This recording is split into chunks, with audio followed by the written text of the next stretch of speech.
बिस्मिल्लाहिर्रहमानिर्रहीम।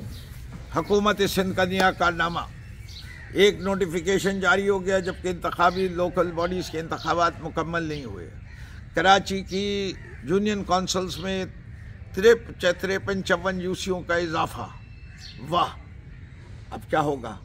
MQM लड़ेगी, जमात इस्लामी से लड़ेगी, पीपल्स पार्टी मज़ा उठाएगी। क्या तुम्हारा काम कराची वालों को लड़ा नहीं है? जाने दो, छोड़ दो, ये हरकतों से बाज आ जाओ। हमें बल्दियाती निज़ाम में तमाम जमातों को मुत्तहिद होना है।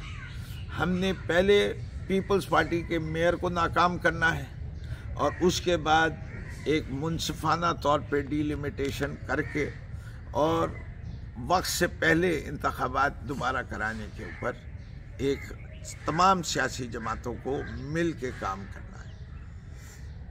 मैं पाकिस्तान तहरीक-ए-इंसाफ की मरकज़ी कमेटी से बात करने के बाद उम्मीद रखता हूँ कि हम एक कुल जमाती कॉन्फ्रेंस कॉल करेंगे, इससे कि कराची के अंदर हम समझते हैं कि सबसे बड़ा स्टेक हमारा ही।